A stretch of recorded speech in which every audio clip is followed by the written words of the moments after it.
Luck. A fascinating concept indeed. But what does it mean? Is it something we can control, something we can entice? Is our luck something commanded by some omnipotent entity watching us from above?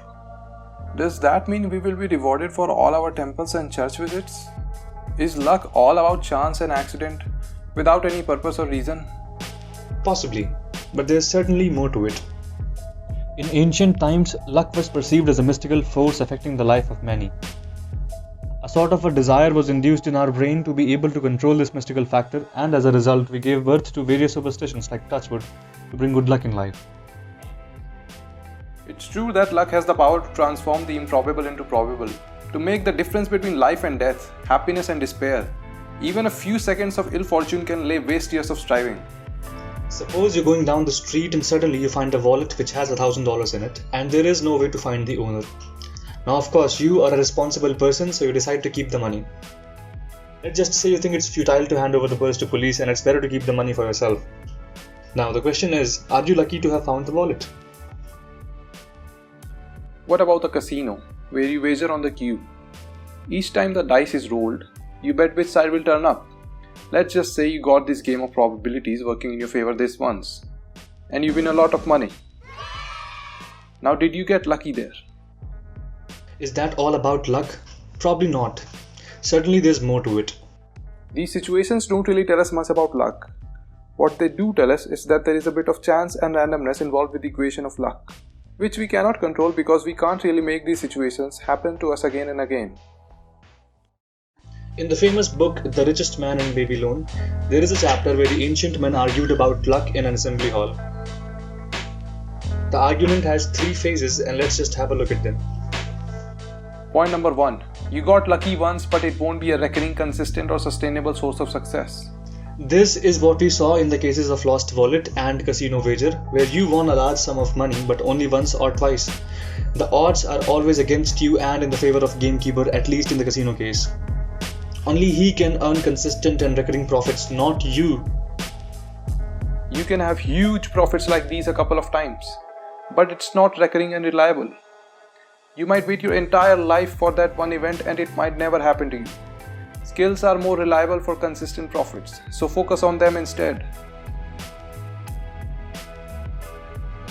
Point number 2.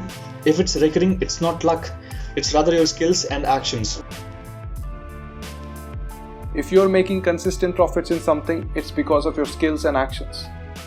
Consider our trades and businesses.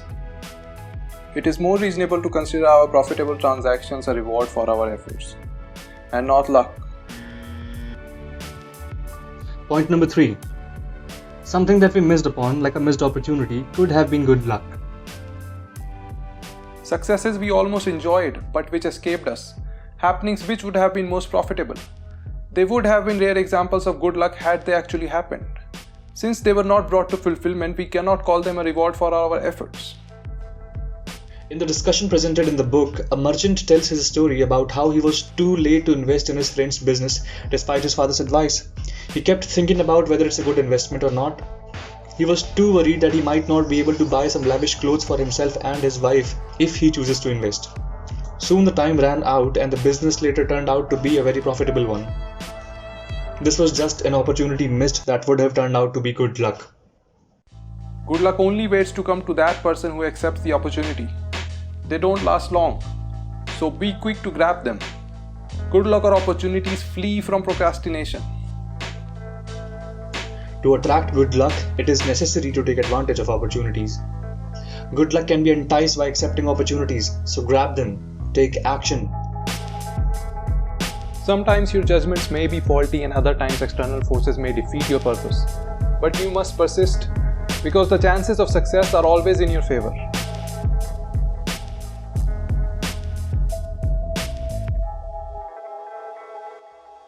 Apart from these arguments of the book, there is more to it. Luck can also be a state of mind. Imagine you're sitting in a bank waiting to be served. Suddenly an armed robber enters the bank, things go out of control and he fires a shot. The bullet hits you in the arm. Are you lucky or unlucky in this situation? Some of you might think that you are unlucky to be present in the bank during the robbery in the first place. On the other hand, some of you might think that you are lucky just because you could have been shot in the head instead of the arm.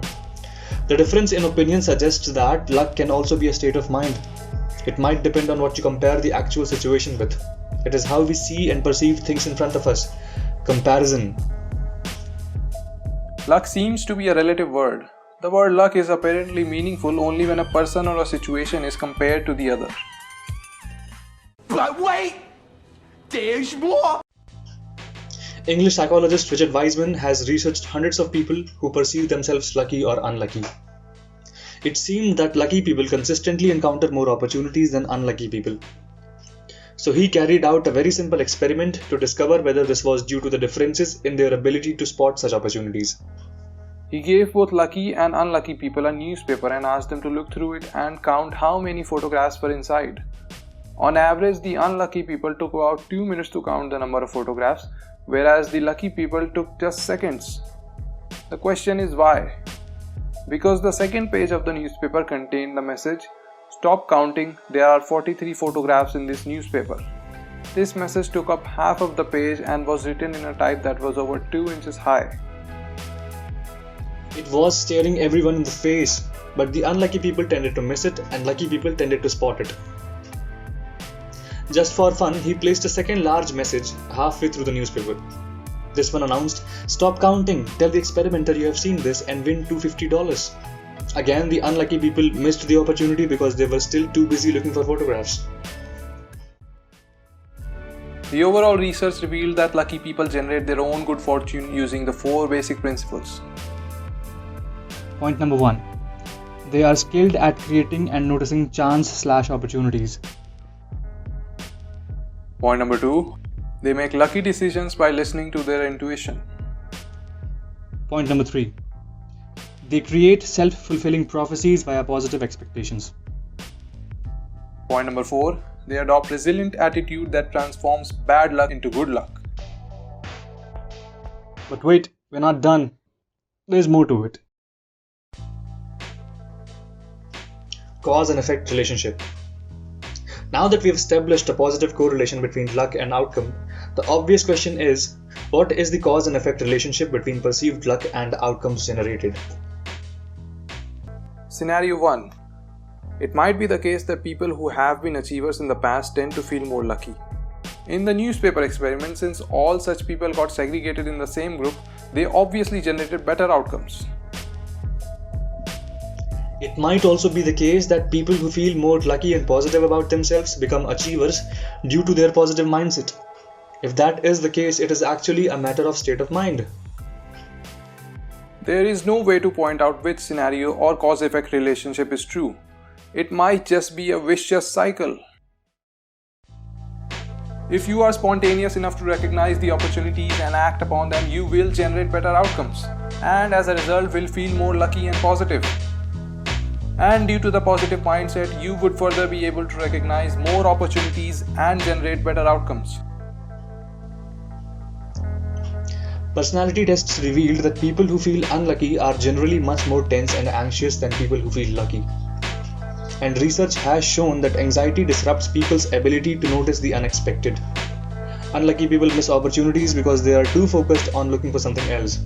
Lucky people are more relaxed and open and therefore see what is actually in front of them instead of what they are looking for. This was proved by Richard Wiseman's luck school experiment, in which he taught people how to feel more lucky as per his 4 principles. And as a result, they were able to recognize more opportunities and subsequently create good fortune for themselves.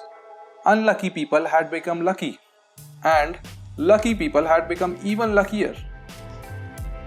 It demonstrates that much of good and bad fortune we encounter is a result of our thoughts and behaviors. So we have had a long discussion about luck and its causes and effects. To understand everything in one single context, here's the conclusion. All in all, luck is not something you should rely upon most of the time, though there are some ways to make it work for you. Number 1. Chance/randomness. Absolutely random occurrences like finding a lost wallet can't be relied upon. Point number 2, opportunities/action. Making yourself spontaneous enough to not let the opportunity slip away. Opportunities bring luck. Recognizing opportunities and taking quick action to grab them is important for sustainable success. Number 3. Make an everlasting mindset of feeling good and positive about yourself, as a result of which you will be able to recognize more opportunities. Perceive yourself as a lucky guy even if you're not. Good luck with that. So this is it from our side. This is our perception. If you have any interesting ideas about luck yourself, feel free to drop them in the comments.